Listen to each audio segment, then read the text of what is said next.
Buenas tardes, vamos a hablar el día de hoy de síndrome de colon irritable. Mi nombre es Sergio Andrés Cuellar, soy residente de Medicina Interna de la Fundación Universitaria Sanita.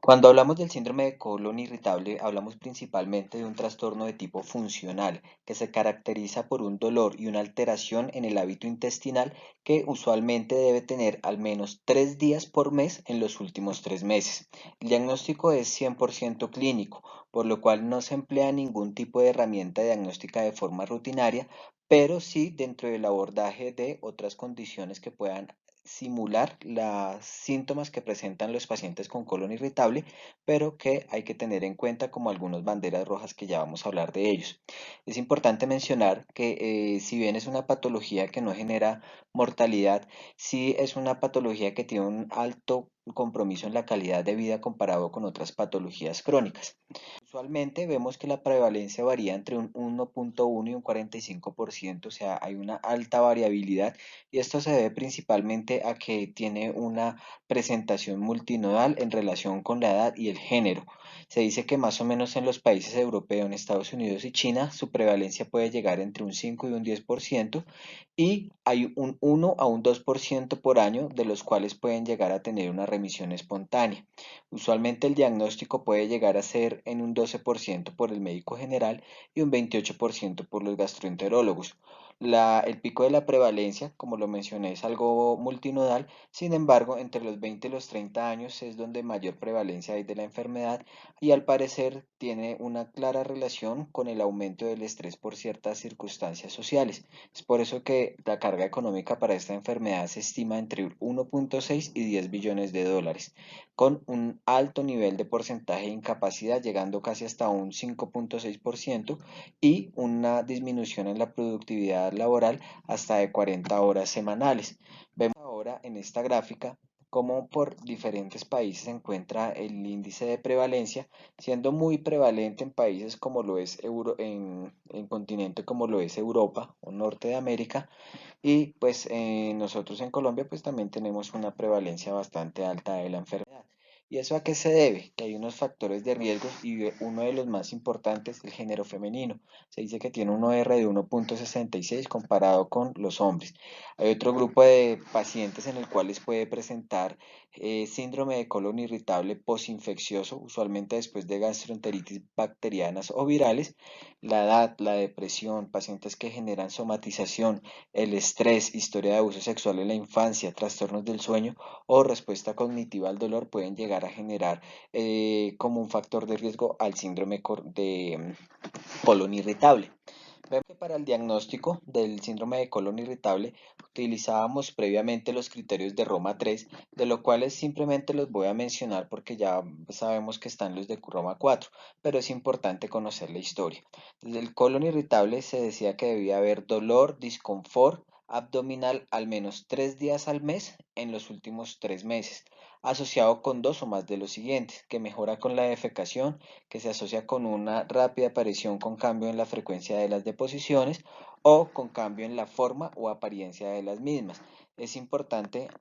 recordar ahora con el criterio de Roma 4 que el paciente debe tener más de un episodio al día por semana o que esté en la presencia de los últimos 3 meses, con al menos 6 meses antes del diagnóstico. El dolor usualmente se asocia con al menos dos de los siguientes síntomas, que era algo muy similar a lo que se mencionaba en el Roma 3. Sin embargo, para este consenso del Roma 4 es bastante importante tener en cuenta que ellos ya nos están mencionando cuáles son los factores de alarma que se deben tener frente a una condición que simule un síndrome de colon irritable. Entonces, los pacientes mayores de 50 años que no tengan previa screening de cáncer de colon o que tengan alguna presencia de síntomas o cambios recientes en el hábito intestinal, que tengan algún tipo de sangrado gastrointestinal, que el dolor sea de predominio nocturno, que haya pérdida no intencionada de peso, que un familiar tenga historia de cáncer colorectal o enfermedad inflamatoria intestinal,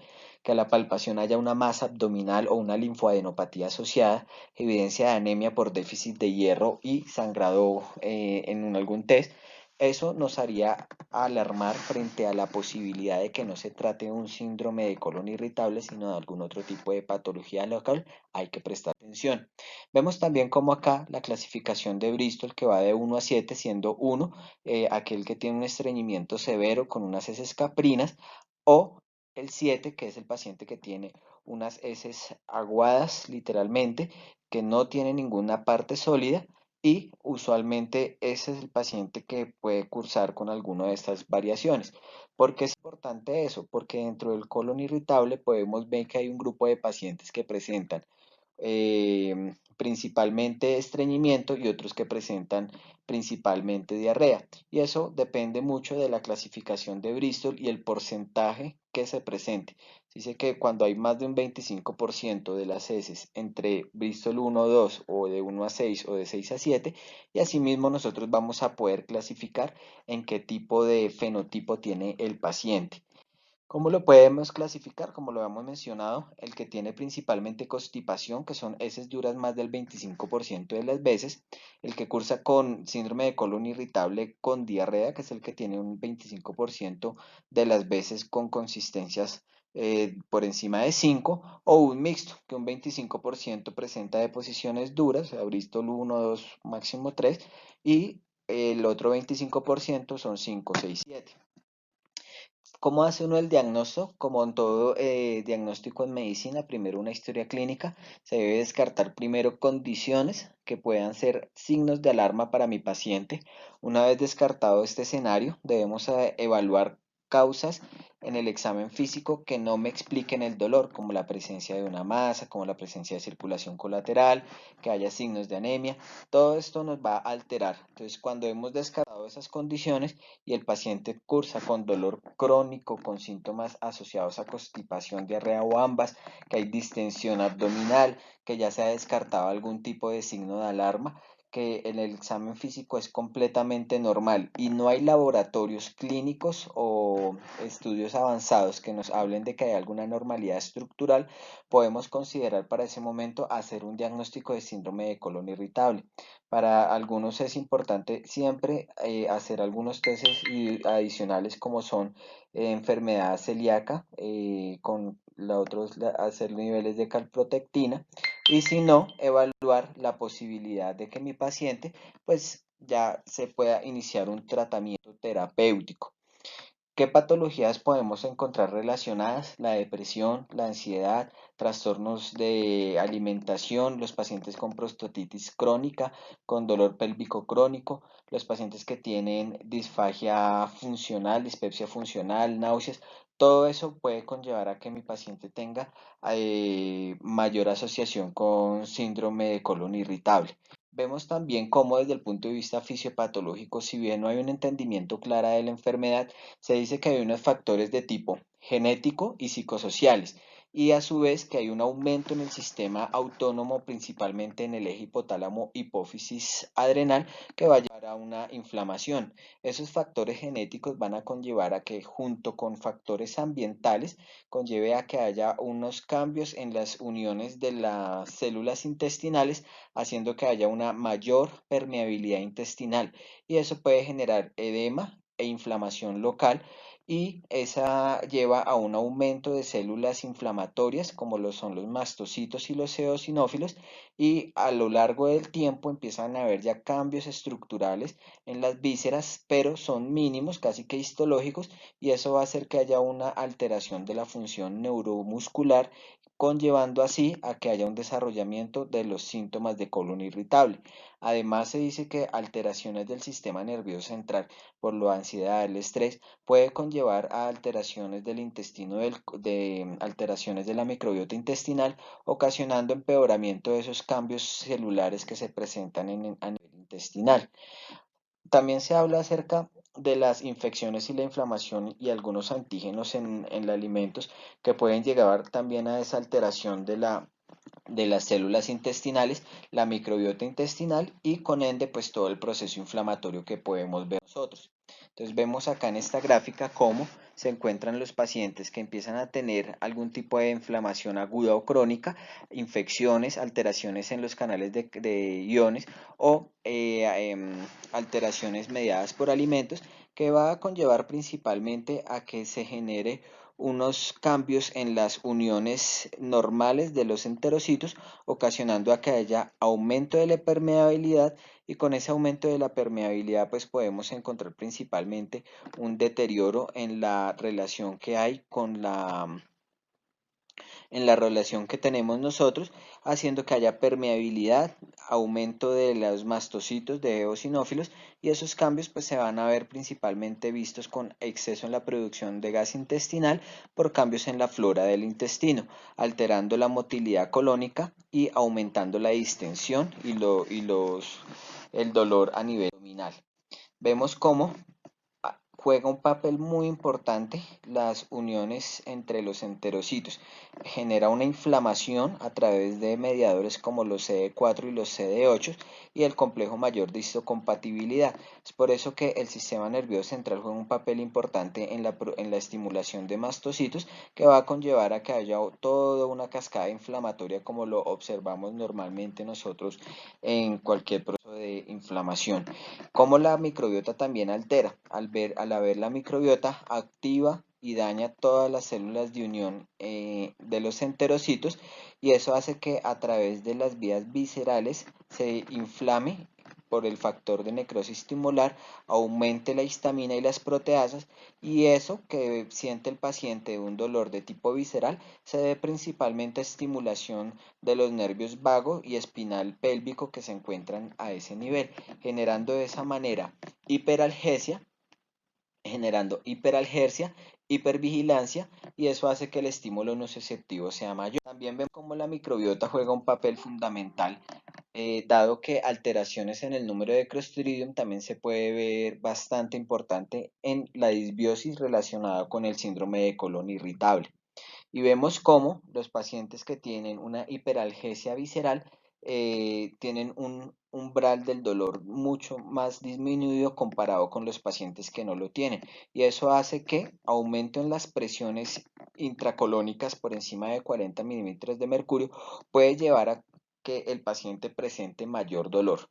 Cuando hablamos del tratamiento tenemos medidas de tipo no farmacológicas que son quizás las más importantes. Entonces vemos acá que la educación sobre la cronicidad del cuadro, evidenciar cuáles son los alimentos que generan los síntomas. Por eso se debe suspender lácteos, altas cargas de lactosa, disminuir el consumo de alimentos productores de gas como oligosacáridos fermentables, disacáridos y monosacáridos y los polioles. Además, el aumento de la fibra en la dieta ayuda mucho a mejorar, principalmente en el caso de síndrome de colon irritable con estreñimiento. Además, el ejercicio, la disminución del peso, la terapia conductivo-conductual ayudan a mejorar mucho de los síntomas que se preceden al colon irritable. Por otro lado, pues ya vemos desde el punto de vista farmacológico que tenemos algunos antiespasmódicos como el bromuro de iosina o el bromuro de pinaverio. También se puede utilizar el aceite de hierbabuena, que ayuda a relajar el músculo liso al bloquear los canales de calcio. Se han hecho 23 estudios clínicos aleatorizados con 2.154 pacientes, en los cuales se mostró que con este tipo de tratamiento había mejoría tanto en la consistencia de las heces comparado con el grupo placebo. También podemos utilizar algunos secretagogos intestinales como la limiprostona, el plecanitide, que actúa principalmente sobre el guanilato ciclasa, y de esa manera se bloquean las fibras sensitivas que habíamos hablado previamente, que generan ese dolor nociceptivo. Además, incrementan la secreción de fluidos gastrointestinales, y eso hace que la secreción de cloruro y bicarbonato sean mejor, y por eso ha sido aprobado por la FDA para el tratamiento principalmente los que cursan con constipación. Otro tipo de tratamiento es el alocetrón, que es un agonista del receptor de la serotonina, que tiene un gran efecto a través del alivio de los síntomas generales como el dolor, la urgencia defecatoria y además el incremento en la consistencia de las heces. También podemos encontrar en los pacientes que cursan con colon irritable, predominio, diarrea, que se puede utilizar agonistas del receptor opioide como la loperamida, que además puede tener un efecto de tipo analgésico. Antibióticos, la rifaximina pues está soportado por 3 ensayos clínicos con 1.260 pacientes y la utilización de probióticos, de los cuales vamos a hablar en otras charlas, también se ha demostrado, dado la disbiosis que presenta el síndrome de intestino irritable, podemos utilizar algunos lactobacilos. Antidepresivos tricíclicos que, además de modular el dolor, también van a ayudar un poco a los síntomas de tipo que se presenta en los pacientes de tipo depresivo asociado al dolor, que se forma un círculo vicioso asociado. El uso de la rifaximina, digamos que ha mejorado el colon irritable y la calidad de vida de los pacientes, y vemos como en esta gráfica podemos encontrar las diferentes estrategias terapéuticas, encontrando tanto sus efectos a nivel de benéficos como su costo. La utilización de rifaximina, algunos antidepresivos, la utilización de dietas libres de gluten, dietas libres de algunos polisacáridos, como lo habíamos mencionado, son de bajo costo y tienen un efecto benéfico dentro del tratamiento del síndrome de colon irritable. La rifaximina es bastante útil, es muy efectivo, tiene una calidad de evidencia moderada, pero el problema es que es bastante costoso. Estamos hablando de costos mensuales cercanos a los 1.400 o $1.900, pues, para Estados Unidos. La utilización de probióticos, pues, digamos que podría ser efectivo, la calidad de evidencia no es buena y es pues relativamente económico. Y como lo había mencionado, los antidepresivos tricíclicos son efectivos, la calidad de evidencia es moderada y son económicos. Sin embargo, pues puede producir algunos otros tipos de complicaciones como sedación, boca seca, disfunción sexual, y en pacientes cardiópatas puede generar mayor riesgo de arritmias.